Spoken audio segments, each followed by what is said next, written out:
Hey, I'm Mike Klijanowicz, and I'm with Cummings and Company Realtors. And today I want to talk to you about selling your house through an estate sale and talk to you about the most common mistakes that people make so you can avoid making them yourself. The first common mistake that people make is they think that they should just sell the house themselves, and we'll just call one of the people that sent us a little postcard about we pay cash for the house and just get rid of it that way because we really just don't want to deal with anything. And or you see somebody on TV running these ads about we buy homes and then we fix them up and sell them. That's all, make it look all pretty. And I mean, they all do the same thing. They all want to steal your house from underneath you. They all want to pay you absolutely nothing close to fair market value for your house because they want to pocket all the profit or all the equity in the house in their own pockets for themselves as investors. That's what they do. So don't call the people that send you the postcards.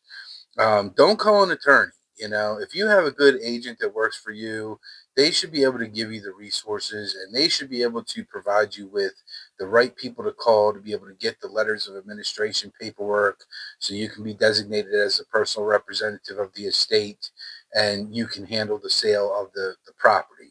And they should be able to walk you through that process. An attorney is going to charge several $1,000s on top of everything else. They're probably going to recommend an agent for you to use because they work with them all the time. And again, when attorneys and agents work together, sometimes it can be shady, and be honest with you, because there's the attorney runs their mouth, tells the agent, what the bottom line is that the seller's willing to take or that you're willing to take on the property.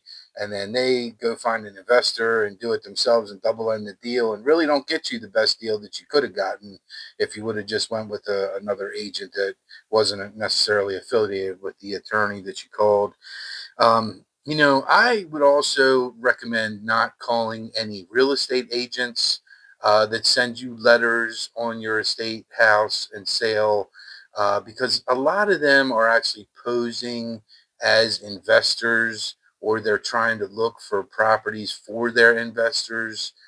So, again, the same thing. What do investors want? The same thing as the first mistake. They want your house for nothing. They want to come in and have an ideal situation where they're the only ones talking to you, so they can lowball you and you have no idea the fair market value or the true fair market value of your home. And, if an agent sits there and says, well, I have an investor that's going to be interested in your property, just know that that agent has a relationship with that investor and probably has a deal with the investor that says, well, if the investor buys the house and you find me a house, when I renovate it and I sell it, it's going to be your listing. So the agent's going to get paid twice. Once to buy it with the investor, and then once to sell it with the investor once they rehab it and steal all your equity out of your house. So you want to avoid that. I also highly recommend do not sell your house being completely full of all the stuff in it because most of the time with an estate sale, it's an older person's house and they have all kinds of old furniture, old wallpaper peeling off the ceilings, and just pink tiles in the bathrooms, and they have all that. And I recommend put a little bit of TLC into it if you can. Clean it out, get a dumpster, throw some stuff out. I'm happy to walk through the property with you and tell you what things are actually going to add value to your house. Maybe it's painting it, maybe it's getting new carpet, maybe it's recoating the tiles in the bathroom. Or maybe you want to go all out and you want to say, I want to maximize my value and I want to do what an investor is going to do, and I want to rehab the house myself. And maybe you have the money to do it, and maybe you have the resources to take care of that, through some other means, but maybe you don't. And that's okay because I can still help you out because there's companies out there who will allow you to renovate a home, do all the repairs that you need to do to be able to get it on the market, to be able to still get top dollar based on the repairs that were done to the house that the company did. And they don't require you to pay anything upfront or out of pocket. What happens is they attach what's called a lien to the property so that they will be paid when the property settles and closes and transfers to the next borrower. when the buyer comes and buys the house. So you can still be like your own investor if you have an estate sale and don't have any money. There's still options out there, and there's still opportunities for you.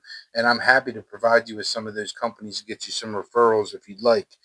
Also, don't just use any agent. You might think, well, we have a friend of ours named Aunt Susie, and she's been a real estate agent for 40 some years, and she's friends of the family. Or, we got the little niece or nephew that got her license, 2 months ago, and we're just going to let her list the house.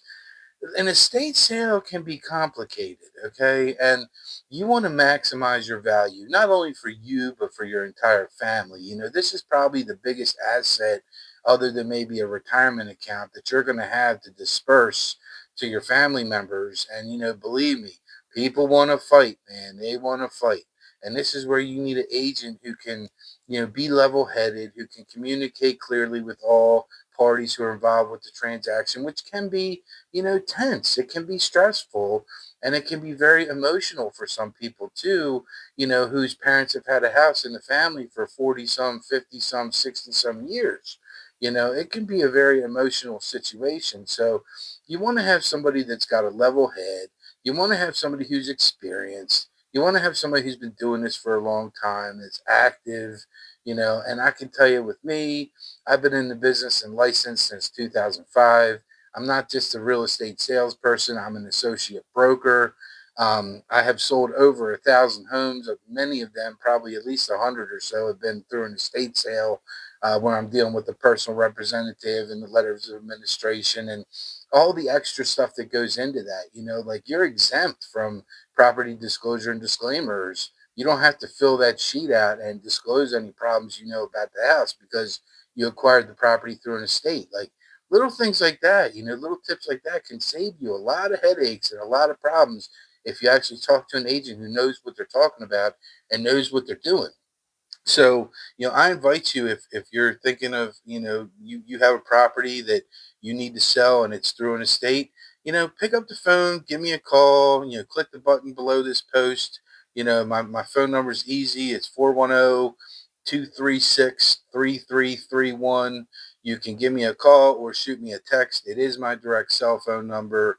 You can also email me. I'll throw that on in the comment section too. However or send me a direct message through Facebook through my profile.